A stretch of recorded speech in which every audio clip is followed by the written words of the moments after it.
Un gusto poder saludarlos nuevamente, subiendo un tema más a nuestro canal, un estudio más para poder fortalecer a la iglesia, a nuestros hermanos, que allí puedan tomar anotaciones, puedan fortalecer los puntos débiles en cuanto a los temas que estamos estudiando, referente a diferentes temáticas. Consideramos que pueden ser importantes para cada uno de nosotros fortalecernos en esas áreas. Mis hermanos, antes de poder comenzar en este estudio, vamos a tener una palabra de oración como nuestra costumbre para que el Señor pueda guiar siempre que tengamos un estudio, tener una oración, la dirección de nuestro Dios mediante su Espíritu Santo.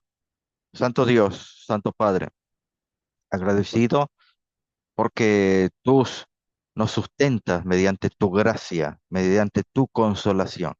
En esta hora queremos estudiar tu santa palabra y queremos que tú nos puedas dirigir para entender con mente ávida, con fuera de preconceptos y para que podamos comprender bíblicamente como tú quieres que podamos comprender la verdad en Cristo Jesús. Todo esto te lo pedimos sin merecerlo en el nombre de Jesús. Amén.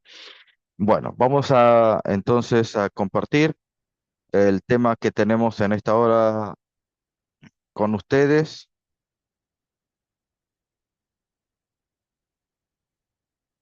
Es el tema de el unigénito Dios, aunque será un estudio corto, no perderá su profundidad y también allí para que ustedes puedan sacar sus anotaciones y reforzar los estudios. Mis queridos hermanos, en cuanto a la comprensión de Cristo Jesús, hay muchas variantes en cuanto a pensamientos, las diferentes ramas de la iglesia, de los miembros, están diseminados por todos lados. Se ha perdido la verdadera comprensión en quién representa el Señor Jesús. La palabra de Dios lo deja bien claro, pero las mentes humanas, ávidas en busca de nuevas teorías, de doctrinas que fascinen, que dejen ese pequeño licor que es el que guía a la persona alcohólica, así como es designado en la Santa Escritura, en el libro de Apocalipsis, ese cáliz con ese vino embriagante. Nada de lo que estamos viendo hoy en día es nuevo. Son doctrinas que han salido en los primeros siglos y se están repitiendo, sabiendo de que el tiempo es corto. La iglesia naciente en cuanto al conocimiento de la palabra se le advirtió de una gran apostasía llamada la apostasía omega. La apostasía omega tendría las características en que no habría rasgos definidos en cuanto a la personalidad de Dios. Esto es lo que estamos viendo por hombres indoctos que no han pasado por ningún puesto de avanzada, no han sido adoctrinados, no han pasado por los cauces normales de los estudios que nosotros debemos ser guiados. Aún los profetas en la antigüedad tenían sus escuelas de profeta, aún los valdenses tenían sus pupitres en las más altas montañas. Ninguno de ellos ha podido esquivar la educación cristiana por la cual nosotros debemos pasar. Mis queridos hermanos, entonces es importante que comprendamos. Hoy en día Cristo es tomado como el primogénito de toda la criatura, todo lo que Dios creó. Él es el primero de esa creación. Otros lo han tomado como que sí, es el Hijo de Dios, pero es hijo literal,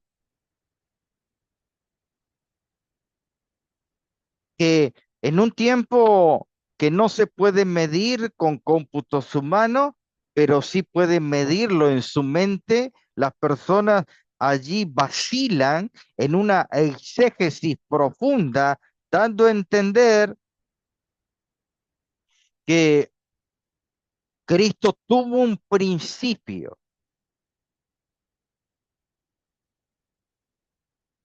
Otros dicen que Cristo es hijo de Dios y por tanto Dios le ha dado, le ha atribuido la omnipotencia, la omnipresencia, su divinidad, haciéndolo igual a Dios. Pero cuando decimos que Él es Dios verdadero, no, no, Él no es Dios verdadero, el Padre es Dios verdadero. Entonces, es una falacia lo que ellos dicen al decir por un momento o en teoría que es igual al Padre, pero siempre va a ser un Dios menor.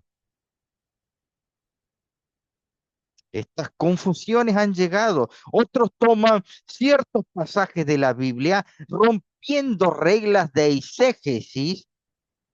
Esto porque no, nunca han pasado por ningún colegio. Pastor, yo debo pasar por un colegio. Ni aún los reformadores. Ellos se negaban a la enseñanza del poder del papado, pero esto no los excomulgaba de poder no estudiar la palabra de Dios.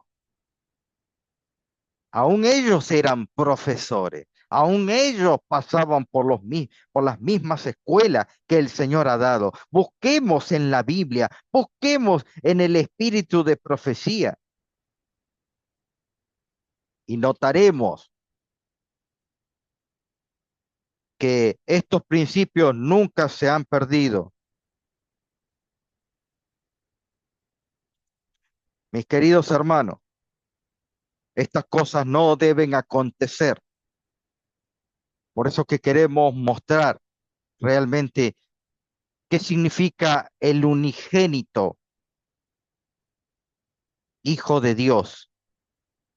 Allí vamos a compartir entonces. A ver, déjeme allí. Sí, estamos bien. Déjeme compartir nuevamente. Ok, ahí está. Hoy en día hay diferentes ramas de críticos, traductores, estudiosos, expositores, maestros, pastores, que tienen diferentes formas de pensar en cuanto a quién es realmente Cristo. Hasta Cristo hizo la pregunta a sus discípulos, ¿y ustedes quién dicen que soy yo? Es verdad que debemos estudiar, pero debemos tener un equilibrio en no quebrantar lo que nos ha precedido en los tiempos, mis queridos hermanos. Hoy en día escuchamos cada doctrina increíble, cómo se formula en la mente humana. Hombres que no dedican tiempo al estudio de la palabra y ellos creen que con unas cuantas horas pueden dar ese pasto corrompido a la grey de Dios. Mis queridos hermanos, esto cada vez está más preocupante, como hombres que han entrado en la iglesia adventista, pero no han dejado sus antiguas doctrinas, sino que persisten en meter sus antiguas teorías dentro de la iglesia, aunque manejan la Biblia. Ellos dan sus explicaciones, sus eisegesis de forma testaruda. Cuando hablamos de el Hijo de Dios, allí vamos al libro de San Juan. Acompáñenme allí, el libro de San Juan, capítulo 1. Yo voy a leer aquí San Juan capítulo 1. En el principio era el verbo, y el verbo era con Dios, y el verbo era Dios. Este era en el principio con Dios. Ustedes pueden notar en este versículo que no se habla de que Cristo no existía. En ningún momento estos versículos dicen que Cristo no existía. Sigue diciendo la narración profética de Juan, versículo 12. Mas a todos los que la recibieron, a los que creen en su nombre, le dio potestad de ser hechos hijos de Dios, los cuales son engendrados no de sangre ni de voluntad de carne, ni de voluntad de varón, sino de Dios. Y el verbo fue hecho carne, habitó entre nosotros y vimos su gloria, gloria como del unigénito del Padre, lleno de gracia y de verdad. Versículo 18. A Dios nadie le vio jamás. El unigénito Hijo que está en el seno del Padre, Él le ha dado a conocer. La palabra allí sería en la Strong, la concordancia Strong, para si todavía algunos que están entrando nuevos en el canal quisieran saber sobre cómo manejar este libro, el Strong, la concordancia Strong. Allí tenemos un tema en nuestro canal que pueden revisarlo para que ustedes puedan ver cómo pueden manejar el Strong. Y allí tiene un numeral universal, tanto en el Antiguo como en el Nuevo Testamento, y pueden fijarse, ya sea la palabra en hebreo o en griego, y entonces comprender su significado literal. Allí nosotros entendemos que dice monogenes. Así dice la palabra en griego. Hay dos formas de entender monogenes, ¿sí? En el castellano posiblemente la palabra sea más limitada, ¿sí? El concepto puede estar sujetado a ciertos límites, pero en su idioma original, el cual fue inspirado, no, nos abre, nos da un panorama mucho más amplio. Ahora, el griego no es el único idioma que podemos tener para nuestro estudio y comprender de qué realmente que está hablando el que inspiró, el que fue inspirado, el que colocó allí el concepto de la idea. El Nuevo Testamento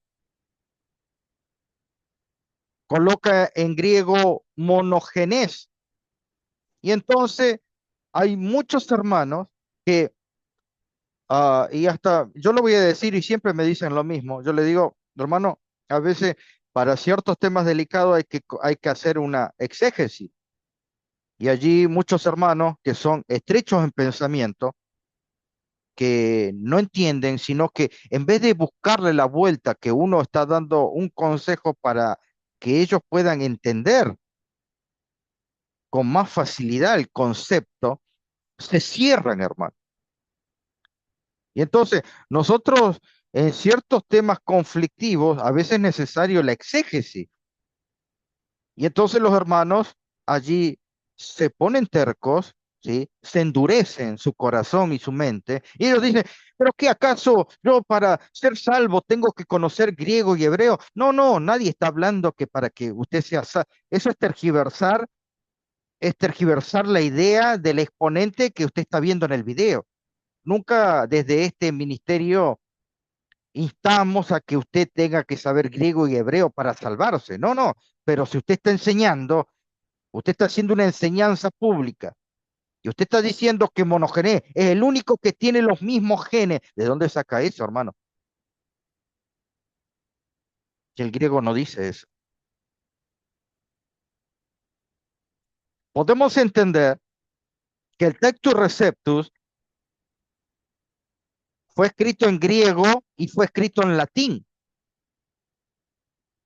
Nunca se quiso, nunca fue la idea en el corazón ni en el mandato de Dios que la palabra de Dios del Nuevo Testamento, terminada allí alrededor del año 70 después de Cristo, sea exclusivamente en griego. Y entonces allí nuestra mente estrecha, hermano, no sé por qué hacemos eso, cuando teníamos el latín, el griego era un concepto, una lengua de una cierta clase de gente. El griego no era el lenguaje manejado en el vulgo. El vulgo en esos años también manejaba el latín.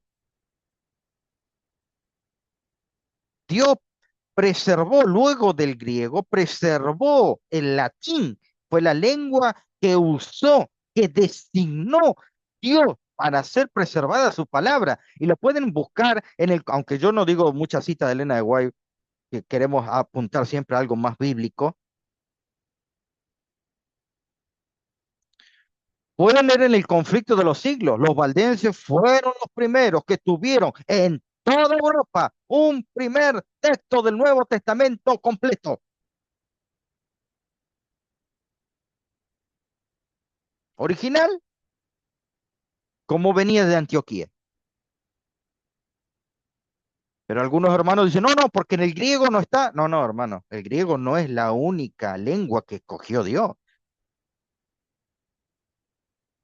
Como sabía que luego iba a durar por poco tiempo, porque luego el griego se iba a corromper, Dios permitió que su palabra fuera preservada en el latín.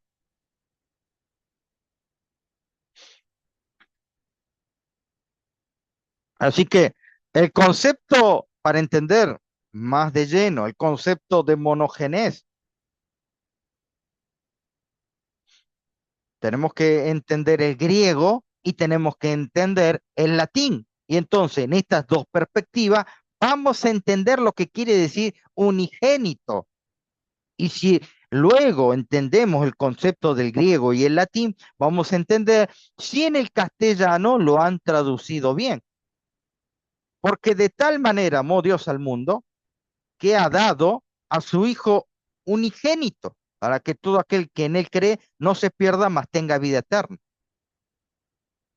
Ahora, aquí ustedes pueden ver, monógenes, unigénito, aparece con el numeral 3439, ¿sí? Ya lo mostramos aquí. Esto sería bueno que lo memorizáramos, lo copiáramos, tengamos nuestras hojas, nuestro cuaderno, hermano, tengamos eso, ¿sí? Nadie puede escuchar un tema y no anotar nada, eso no, no va a perdurar mucho, hermano, no es sacarle el jugo del estudio. Aquí tenemos único, hijo, único, monogenes. ¿Monogenes significa que tiene los mismos genes? No, no, no. Tenemos que permitir que el contexto, hermano. ¿Para qué está el contexto, hermano? Algunos sacan el texto y le dan interpretaciones que no tienen nada que ver con el contexto. Hijo de Dios está en toda la Biblia. Lucas 3:38, mire, por ejemplo, vamos a buscar aquí, vamos a buscar. Allí, les voy a leer algunos, no voy a leer todos, pero allí pueden ir marcando ustedes, ¿sí? Vamos a Lucas, Lucas 3:38. Hijo de No, hijo de Set, hijo de Adán, hijo de Dios, ¿ok?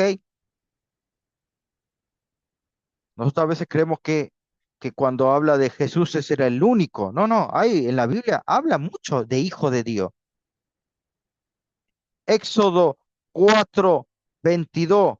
Esto es interesante, hermano, por eso que no entendemos el contexto cuando a Jesús se le dice hijo de Dios. 4:22. Y dirás a Faraón, así dice Jehová, Israel es mi hijo, mi primogénito. ¿Sí? Vamos allí a Lucas, estábamos ahí, Lucas 20, Lucas 20:36, 20:36. porque no pueden morir ya más, pues son iguales a los ángeles y son hijos de Dios, siendo hijos de la resurrección. Gálatas, Gálatas 3:26. Porque todos sois hijos de Dios por la fe en Cristo Jesús. Esa palabra, hermano, constantemente la usó Dios en todo el Antiguo y el Nuevo Testamento. Adán fue llamado hijo de Dios, porque el hijo de Dios era el que tenía que, en este caso Adán, conducir a la tierra, gobernarla y sojuzgarla, pero Adán cayó. Por eso que vino el postrer Adán, que sería conocido con un nuevo título llamado el Hijo de Dios. Claro que ese plan fue ideado en los tiempos de la eternidad y allí se le coloca el nombre Hijo de Dios, pero se hace efectivo cuando Él viene a esta tierra a encarnarse y vivir como hombre.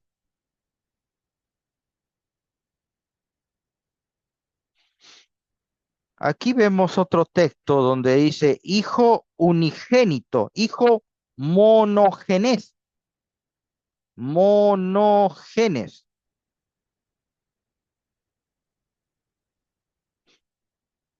¿Sí? Es interesante si podemos, si podemos manejar, ¿sí? No estamos pidiendo, todo tiene un comienzo, todo tiene un avance y de acá a un tiempo puedo ya este, conocer un poquito más de griego y entonces, hermano, no ser engañado tan fácilmente con interpretaciones que no están en los originales.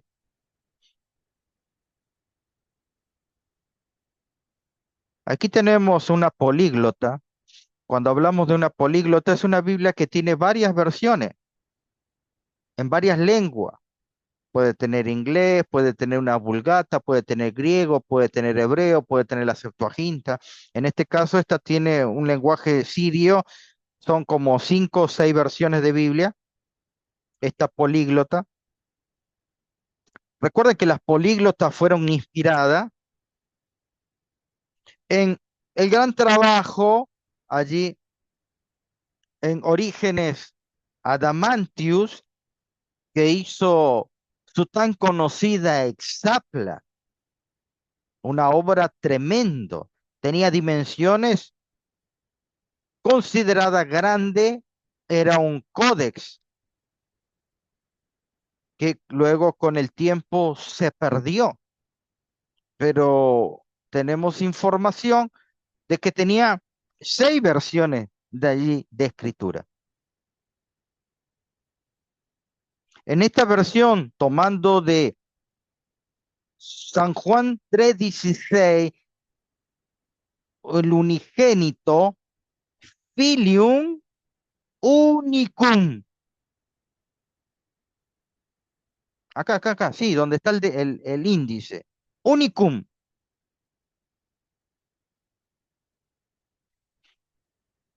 Aquí viene el problema.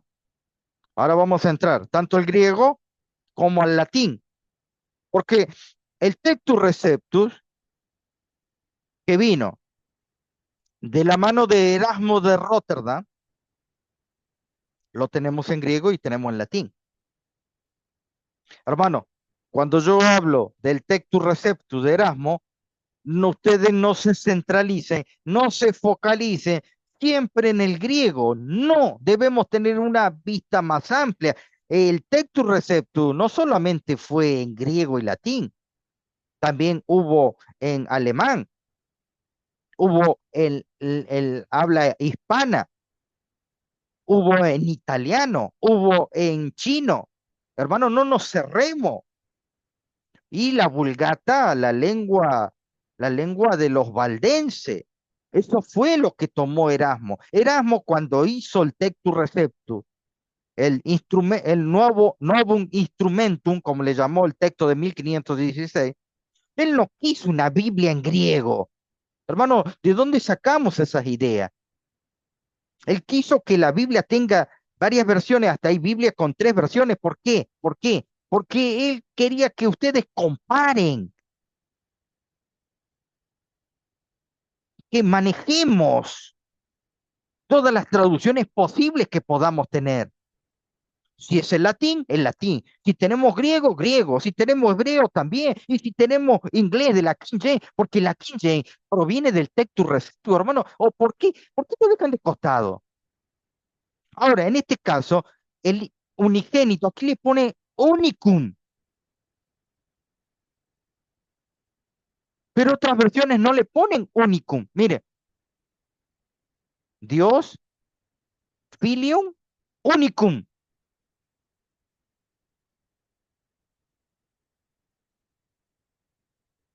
San Juan 3:16, unicum.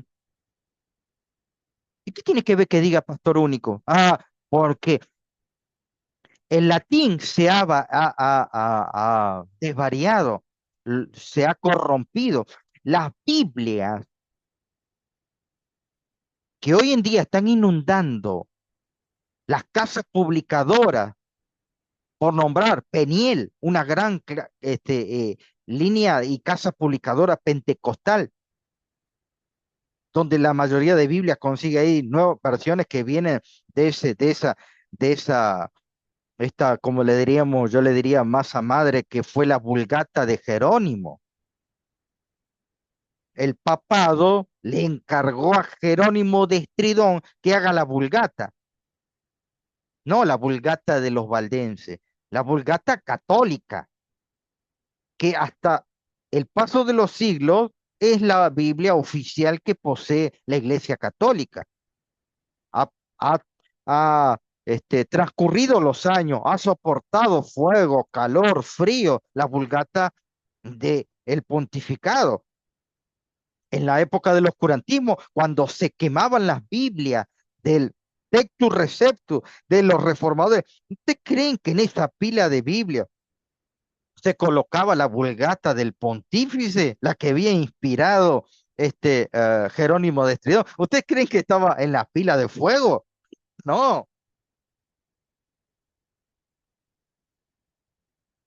pero la Vulgata, la Vulgata de Jerónimo, no le pone, en la traducción del latín, no le pone unicum, a el unigénito hijo, hijo unigénito, no le pone unicum. Ahí viene el problema. Miren, aquí tenemos algunos versículos que podemos leer. Por ejemplo, Lucas 7:12, cuando llegó cerca de la puerta de la ciudad, he aquí que llevaban a enterrar un difunto hijo único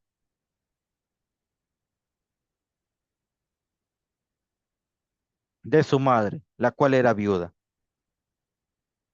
Miren, hijo único, unicus.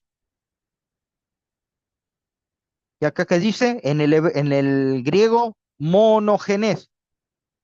Pero las versiones que no vienen del textus receptus le ponen un unigenitum, no le ponen unicus. Ya le voy a mostrar. Vamos a otro versículo, Lucas 8:42, porque tenía una hija única, monogenes griego, única.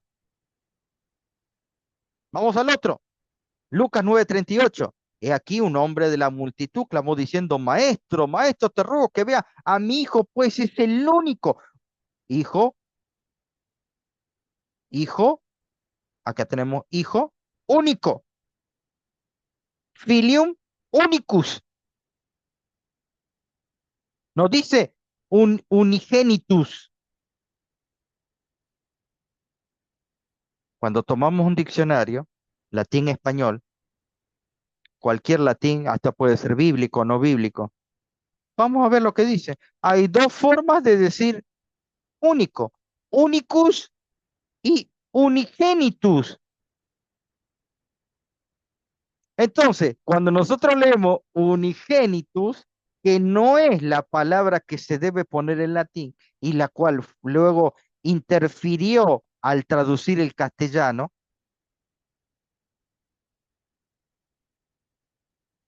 Entonces, nosotros decimos, es el único hijo literal. ¿De dónde sacamos eso, hermano? Mire acá. Ahora, nosotros hemos visto que aquí aparece unicus, único, unicus, unicus. ¿Qué significa esto? Que es el único en su género, incomparable, sin igual. Eso quiere decir en latín. Ahí no está diciendo que es el único engendrado. No, no, no, hermano, no pongamos cosas que no tienen nada que ver. Eso se llama eisegesis. Yo coloco lo que, según mi teoría, yo no dejo que la Biblia hable, yo coloco mi palabra. Eso le llamaremos eisegesis. Entonces, la traducción del latín afectó aún el concepto de la terminología en griego, cuando debería haber puesto unicus.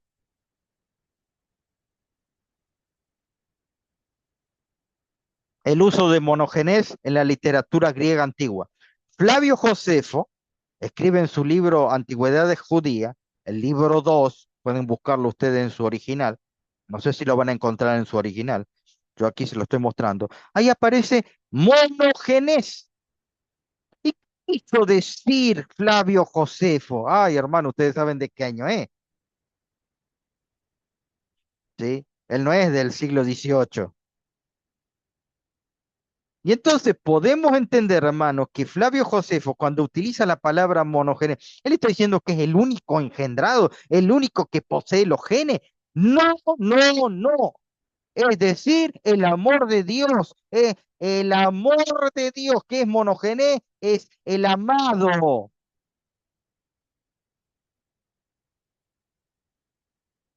el único amado, el único e incomparable, el amado.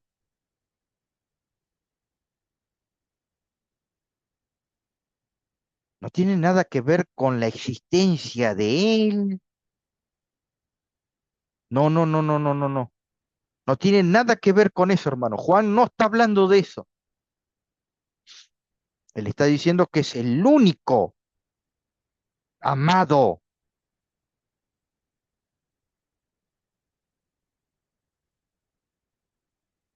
Tenemos una variante de la escritura. Yo estoy colocando la que utilizamos siempre en nuestros estudios. Aquí les voy a leer, repetir el título.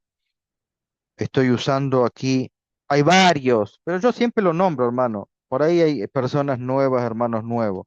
Aquí estamos usando la interlineal del Nuevo Testamento griego-español. Y allí podemos encontrar a Dios nadie ha visto, monógenes teos, el único Dios, hermano, tremendo. Ah, yo sé que, hermano, ustedes no tienen tiempo. Para estudiar se necesita tiempo. Si no, puedo decir cualquier cosa, hermano. Y si no, hermano, si no, vamos a estudiar más los que enseñan, hermano, más los que enseñan. Esto debería ser una atención para nosotros. Vuelvo a compartir con ustedes lo que dice la palabra de Dios allí. Déjenme buscar el texto, a ver si lo tengo por aquí. El libro,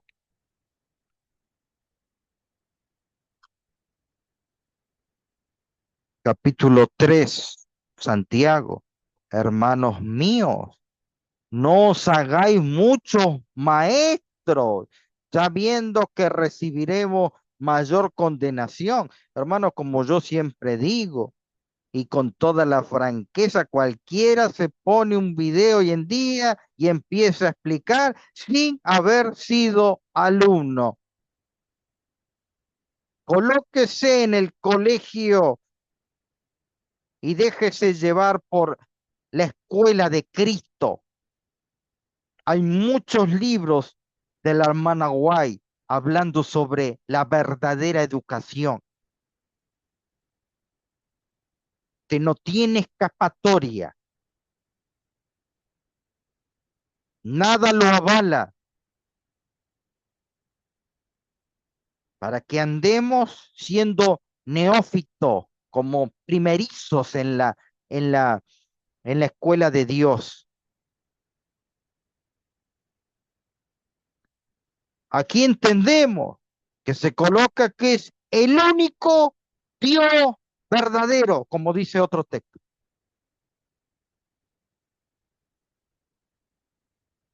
No tiene nada que ver con la ontología de Jesús, no tiene nada que ver ni el texto este ni el texto de San Juan, no tiene nada que ver con que Cristo fue engendrado alguna vez, que tiene los mismos genes. No, no, hermano, el engendramiento que ustedes conocen en la que mediante los humanos, aunque se dice que Adán engendró tal hijo y tal hijo, el engendramiento corresponde en dos personas, el padre y el esposo, un esperma y un útero, para que pueda ser engendrado. Eso es dentro del contexto humano, dentro del contexto de la creación. Usted toma un concepto de la hecho para la creación y se lo aplica a la divinidad. Es increíble, hermano, cómo hace eso. Deténgase. ¿Cómo puede aplicar algo que Dios creó para la humanidad y se lo aplica a él? Juan, ni en el primer capítulo del capítulo 1, no está hablando de la ontología de Dios, de Jesús, sino que está hablando que es el único amado, el único en su ser, el único Dios, monogenes Dios.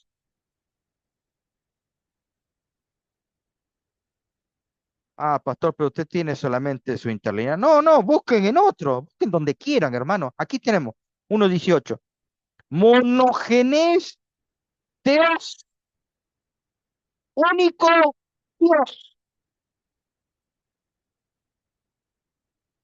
No como pusieron los católicos, unigenitus. Eso es terminología de los católicos, un latín cambiado. Y el latín interfiere, tuvo mucho que ver en el concepto del griego, tuvo mucho que ver.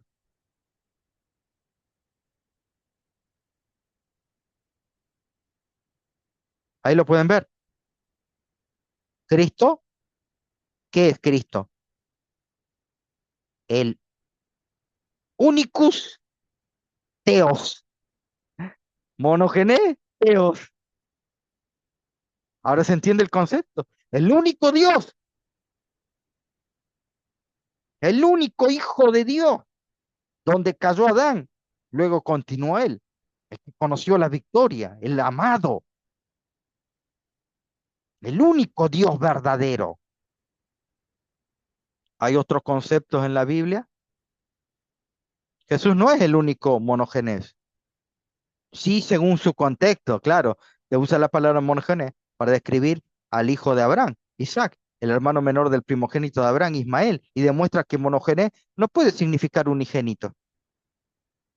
El único, bueno, ya leímos, el único hijo de su madre, porque Jairo tenía una hija única, porque es mi hijo único. ¿Me comprende? Entonces, la palabra monógenes no significa unigénito. Eso tuvo mucho que ver con las Biblias en latín del catolicismo. Eso es lo que luego se contaminó nuestro pensamiento. Y si más le agregamos a esto que somos reacios de investigar el griego, el hebreo, latín o inglés,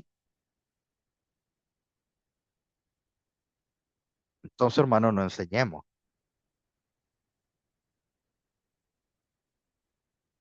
Nosotros estamos sujetos a eso. Aquí puede, y en inglés, miren, en esta versión, Only begotten God, el único Dios.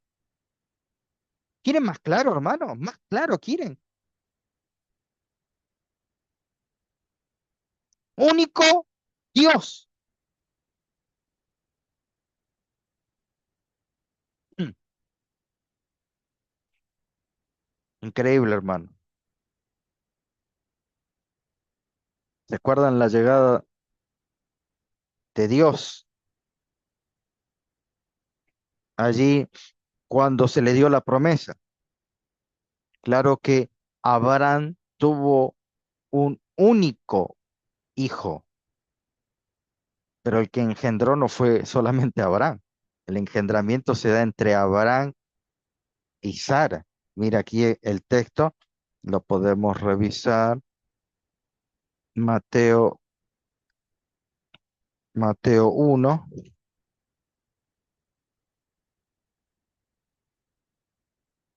Mateo 1, verso 2. Dice, Abraham engendró a Isaac. Claro, nosotros entendemos eso. Isaac engendró a Jacob y Jacob engendró, claro, pero hermano, el engendramiento es humano porque se da entre un hombre y una mujer. Abraham no puede engendrar solo. Pastor, pero hoy en la actualidad sí, bueno, yo entiendo lo que me está diciendo, que hay otros métodos para hacer eso, pero no puede engendrar solo. El engendramiento fue hecho para, el engendramiento fue creado, el engendramiento fue creado para la humanidad. Usted dice que el engendramiento que Dios creó, ese método para el hombre, lo utiliza él. Eso me está diciendo, hermano. Y yo debo creer, asentir y decir amén. Es una forma incorrecta. Solamente por los videos que hoy en día corren, que son, no son nada nuevo. Eso lo traían los primeros padres de con la descendencia filosófica de que los dioses en el Olimpo engendraban dioses. Esa, esa, esa terminología se encuentra en los antiguos dioses paganos, donde había clases de dioses.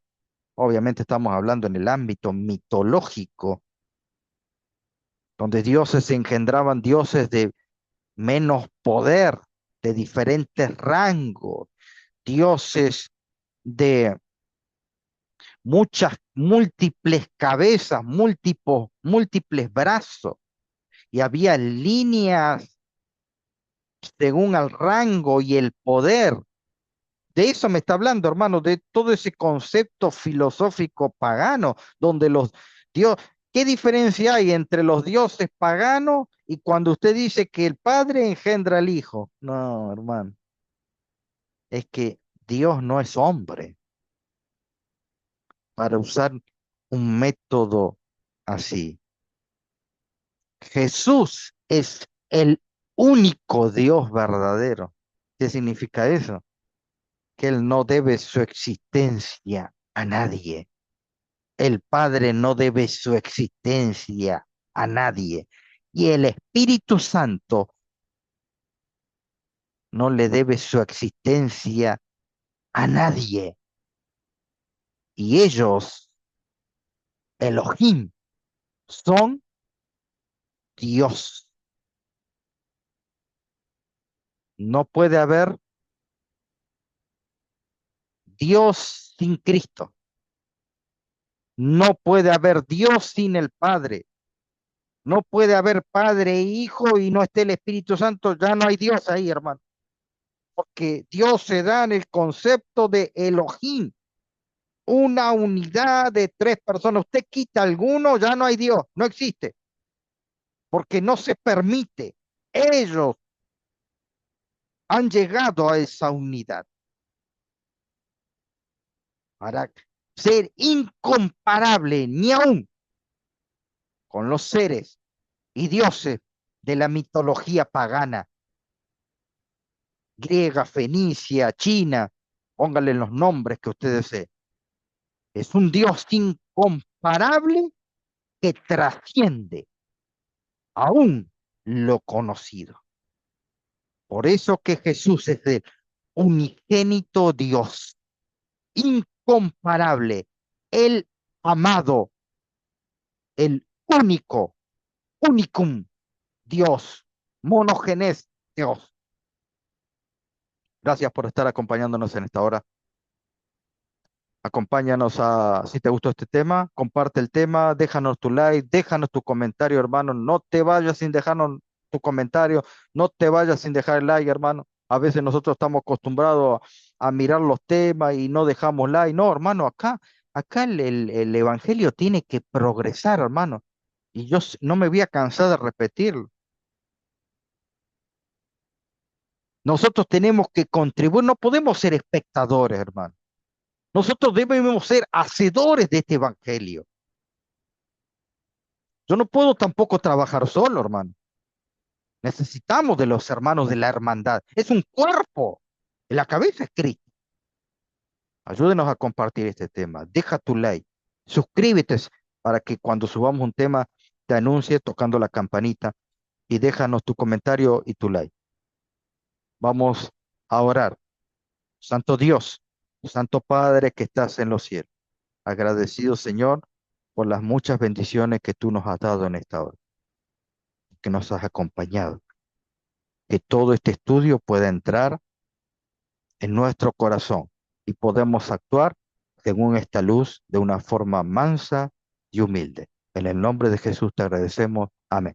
Muchísimas gracias por acompañarnos, por estar siempre presente en nuestro canal, acompañándonos, dando like, suscríbete y compartiendo el tema. Que el Señor te bendiga. Bendiciones. Maranata.